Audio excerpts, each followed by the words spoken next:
For 25 years, the Graham Norton Show has welcomed royalty, rock stars, and Hollywood legends. It has witnessed tears, laughter, confessions, and chaos. But nothing in its history prepared the studio audience for what happened on that famous red sofa during a Friday night Britain would never forget. Two women, one sofa, standing on opposite sides of the most divisive debate in modern British public life. On one side sat Dame Helen Mirren, 80 years old, Oscar winner, Dame Commander of the British Empire, a woman who spent decades earning every honour attached to her name. On the other sat Meghan Markle, Duchess of Sussex, the woman who married into the world's most scrutinised institution, left amid intense controversy, and has since openly shared how difficult that experience was. You can probably sense where this is heading, but you have no idea how far it actually went. What unfolded in that studio, live, unscripted and unfiltered, became one of the most talked about moments in British television history. By the time it ended, one woman had walked off the set, the other remained completely still,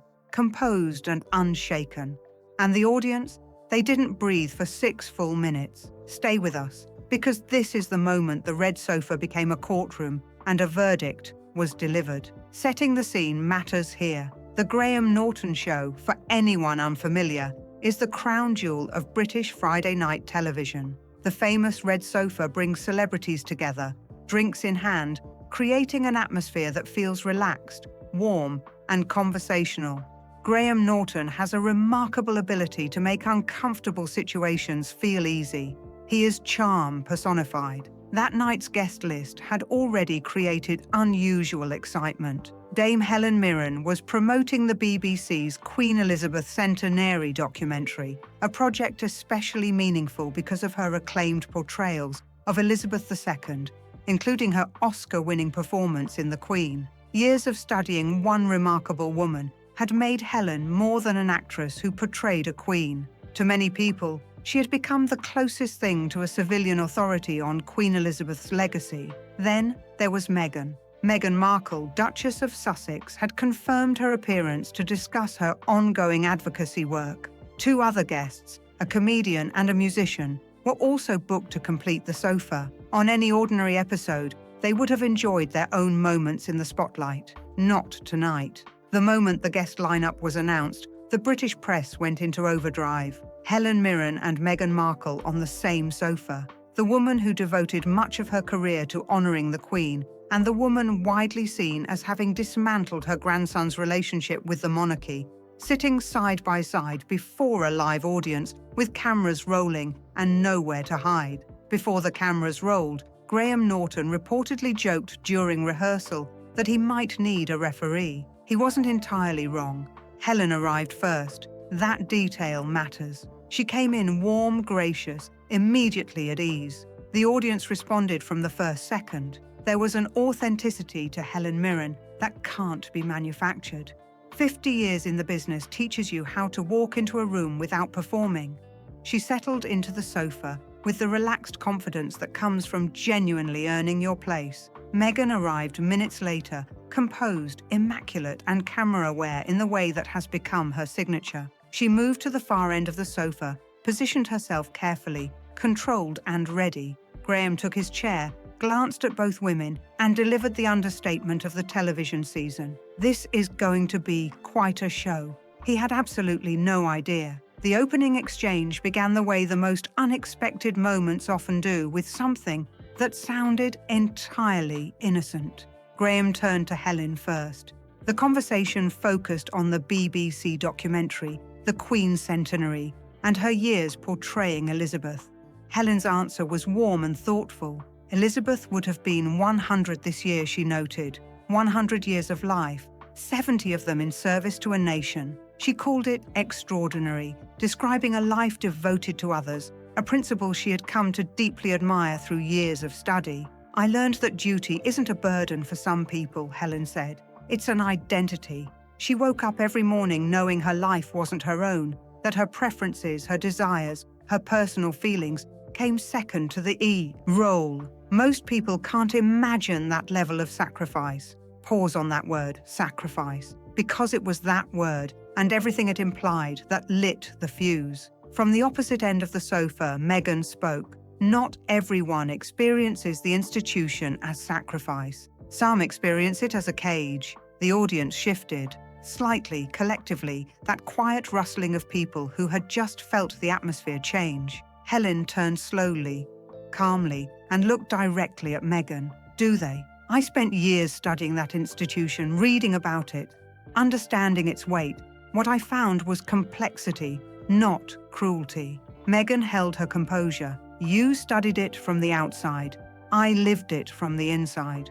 For 3 years, Helen replied, measured and even. I studied it for decades. Respectfully, observation and participation offer different perspectives, but duration provides depth. Now, let's stop here for just a moment, because what just happened in those 30 seconds was not an accident, and it was not small. Helen Mirren had just drawn a line in the sand with the precision of someone who had chosen every word deliberately. There was no anger in Helen's approach. She wasn't attacking or ranting. She was dismantling the argument methodically and patiently, with the confidence of someone who had nothing left to prove. Graham attempted a light pivot. Well, we've got both perspectives right here on the sofa. Neither woman laughed. Neither woman moved. Then Helen asked the first question that made the studio fall genuinely quiet. The institution you describe as a cage, it's the same one that gave you a global platform, the same one that elevated you from actress to duchess, the same one whose name you still carry. How do you reconcile criticizing something while continuing to benefit from it? There it was. Meghan responded, I earned my place through my marriage. Now, think about that answer for a second, really think about it. In attempting to defend herself, Meghan had inadvertently reinforced the point Helen was making. Through her marriage, not through independent achievement, through a marriage to a prince, into the very institution she was describing as a cage. Helen caught it immediately. The audience recognized it a moment later. What followed became one of the most quietly powerful exchanges ever seen in a television studio. Your marriage to a prince, Helen said, her voice never rising above a calm conversational level, made you part of the institution you now criticize. The title you hold, Duchess of Sussex, was granted by that institution. The recognition that allows you to sit on this sofa tonight came from that institution. Meghan replied that she had built her own platform since leaving. Have you? Helen asked. 2 words, no heat, no malice. Just the quiet weight of a question that already seemed to carry its own answer. The Netflix deal came because you were a duchess.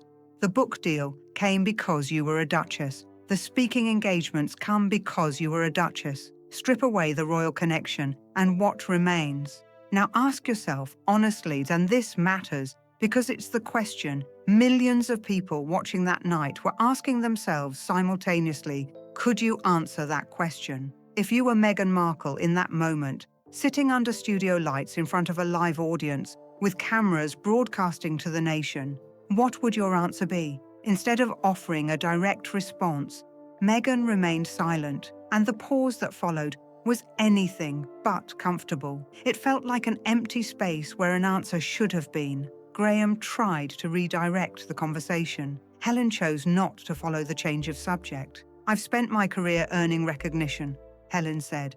50 years, hundreds of roles. Every award, every accolade came through work. The damehood came after decades of contribution. What have you earned that didn't flow from marriage? Meghan's composure held, but only just. The slight flush, the measured breathing, and the deliberate calm suggested someone working hard to keep control. I was successful before Harry, she said. Helen answered without hesitation. You were a working actress, respectable but not globally famous, not sitting on talk shows discussing global issues. That came after.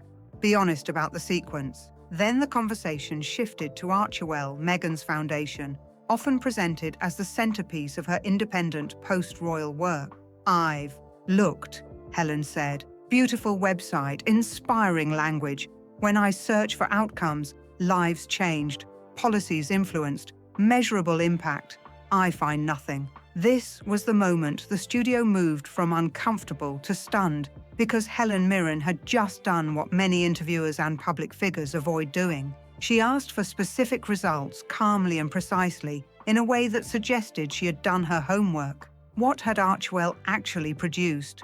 Not polished mission statements or carefully written announcements, but tangible, verifiable, documented outcomes. Meghan didn't answer that question either. The breaking point came next. Then Meghan said something that changed the atmosphere in the room. "I won't be interrogated by an actress."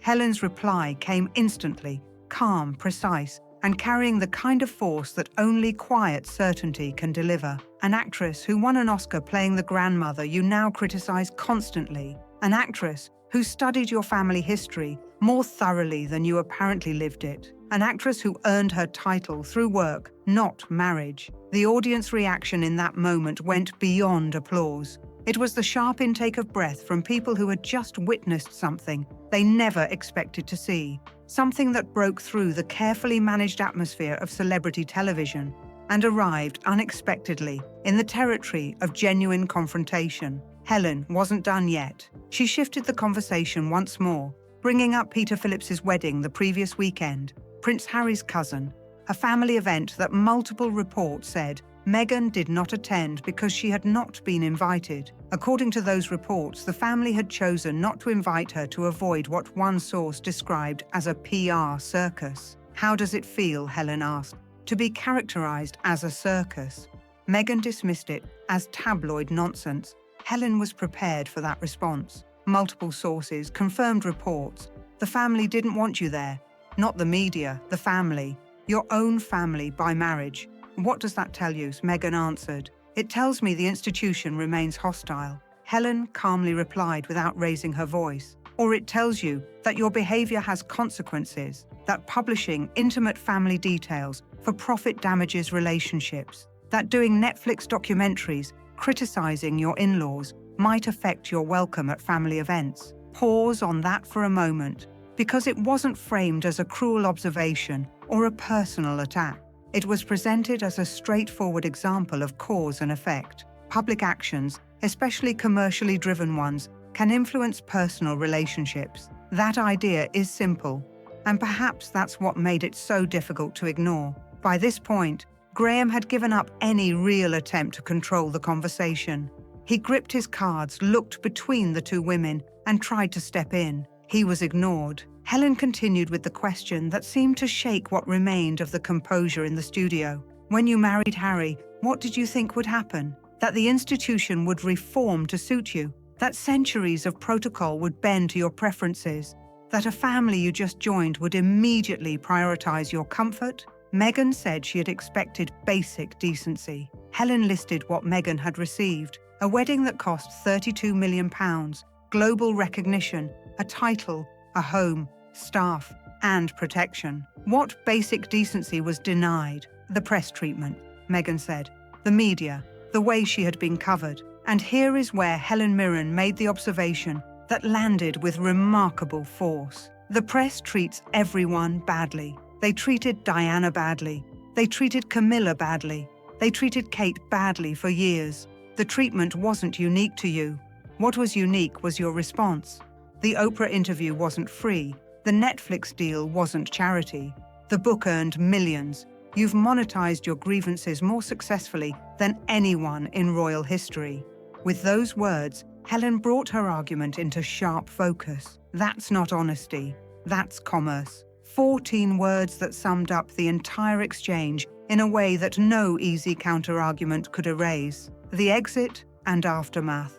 Meghan reached for her purse. It was the gesture of someone who had decided that remaining in the conversation might be more damaging than walking away. Perhaps she was right, but leaving carried its own consequences. "You don't understand what I experienced," she said. Helen answered without hesitation. "I understand what you've shown. Interview after interview about your suffering, documentary after documentary about your pain, a book detailing private family conversations. What you've shown is someone who profits from conflict while claiming to want peace." "I want peace," Meghan said. "Do you?" Helen asked. Her voice for a moment sounded less like a challenge and more like genuine sadness. Because peace would require silence. Peace would require not doing interviews. Peace would require letting wounds heal privately. Instead, every few months, another revelation, another accusation, another monetized grievance. Then came the question that nobody in the studio seemed prepared for, one that landed less like an attack and more like a mirror held up unexpectedly. Helen leaned forward and looked directly at Meghan. Do you believe you're wanted anywhere by the royal family, by the British public, by the American establishment that hasn't embraced you either? Who wants you? The silence that followed was the longest of the evening, not because Meghan necessarily lacked a response, but because the question reached beyond the debate itself. She finally said, "I'm wanted by millions." Helen nodded slowly. "Millions who consume your content. That's not the same as being wanted. That's being watched. Being wanted means being invited, being included, being missed when absent. Who misses you? Who invites you? Who wants you present rather than performing?" The answer Meghan gave, her husband, opened the door for Helen's most personal observation of the exchange. Reports that Harry wished to return to England, while Meghan did not. Reports of Harry increasingly attending events alone. Reports of a marriage navigating the pull between two worlds that had never fully aligned. "Is he evidence of being wanted?" Helen said quietly. "Or evidence of partnership strain?" Rising from her seat, Meghan picked up her purse and delivered what, in retrospect, became the most self-defeating line she could have spoken in that moment. "I won't sit here and be attacked by someone who played my husband's grandmother in a movie and thinks that gives her authority." Helen smiled, not with triumph, but with something far sadder. "I played her because I studied her, because I respected her enough to understand her, because I saw what service actually looks like. What I see in you is the opposite. Not service, self-promotion, not sacrifice, strategy, not belonging, performing. You never understood what you married into, and now you criticize what you never grasped." Meghan turned toward the exit. "This is outrageous. You've joined everyone who wants to tear me down." "I've joined observation," Helen replied, remaining seated and keeping her voice calm. "What I observe is someone who entered an institution without understanding it, left that institution while profiting from it, and spends her time criticizing that institution while still using its name and recognition. That's not a victim. That's an opportunist." One final exchange, and then Meghan was gone. The studio door closed, leaving the red sofa in a silence that lasted several long seconds, the kind that settles over a room after people witness something they cannot immediately process. Graham Norton looked down at his cards, then at the remaining guests, then out towards the audience. "Well," he said, "that just happened." Helen's final statement. Helen smoothed her sleeve, completely calm and composed. It was the kind of composure that isn't performed, but earned over decades. 50 years of navigating difficult directors, demanding roles and challenging situations had prepared her for moments like this. "I apologize for the disruption. I didn't intend to dominate the conversation." Graham, to his credit, replied, "You didn't dominate. You clarified." The comedian on the sofa, silent throughout the exchange, finally spoke. That was, "I've got nothing. I've got no jokes that follow that." Helen laughed, genuine and warm. For the first time in 40 minutes, the tension eased slightly. The audience exhaled together, the way people do after sitting through something they never expected to witness, and only now remembering how to breathe normally. Just before Graham could move on to a lighter topic, Helen asked if she could say one final thing directly to the camera and to the audience watching at home. Graham nodded. Nobody in the studio was going to stop her. She said, "I was raised anti-monarchist. My parents would have been horrified that I played the Queen. But through studying Elizabeth II, through really trying to understand her, I came to respect something I dismissed. The weight of duty, the sacrifice of self, the quiet endurance of a woman who gave her entire life to service." She paused. The studio fell completely silent. Not the polite silence of an audience waiting for a punchline, but the deep silence of people who had just heard something that resonated with them. What I witnessed tonight was the opposite.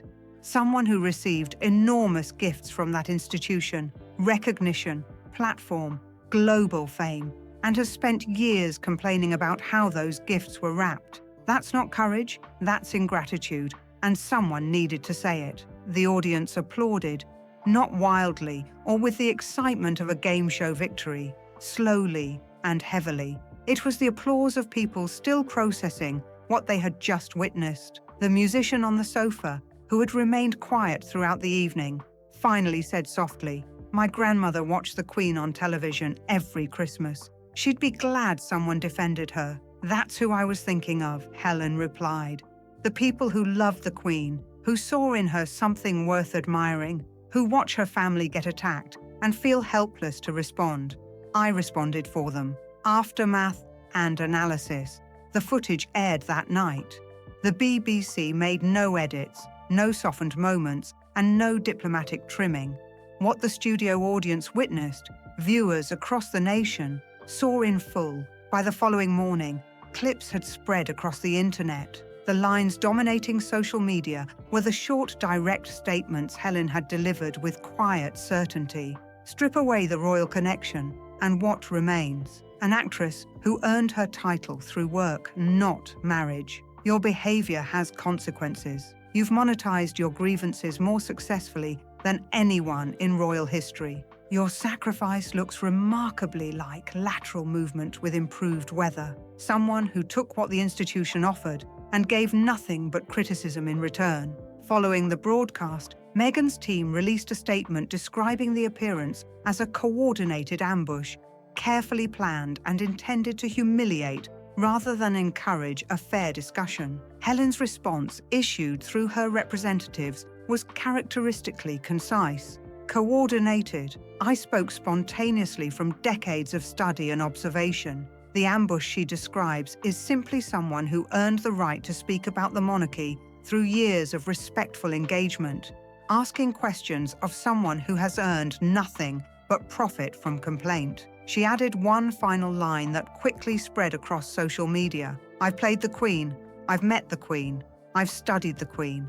When someone attacks that legacy while benefiting from it, I notice. And at 80 years old, I have nothing to lose by noticing out loud." That phrase, "nothing to lose," became central to many conversations about the interview. Helen had already built a career spanning 5 decades.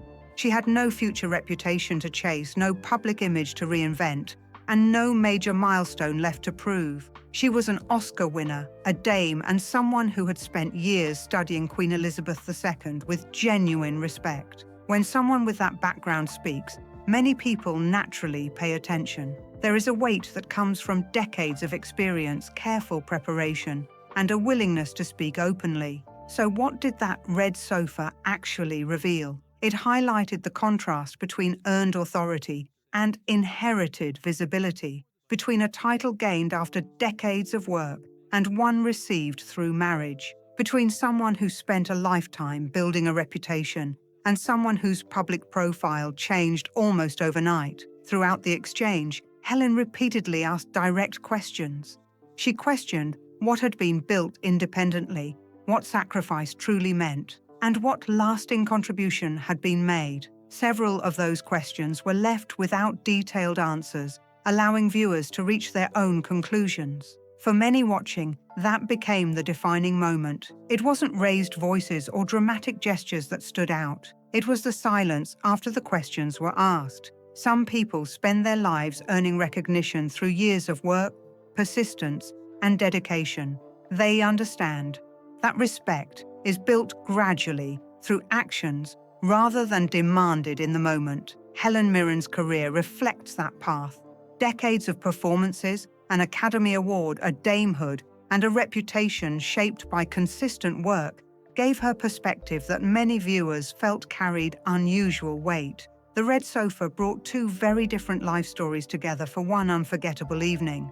Whether people agreed or disagreed with what was said, the conversation sparked debate long after the cameras stopped rolling. What do you think? Did Helen make fair points, or do you see the exchange differently? Share your thoughts in the comments below. If you enjoyed this video, don't forget to like, subscribe, and turn on notifications so you never miss our next discussion.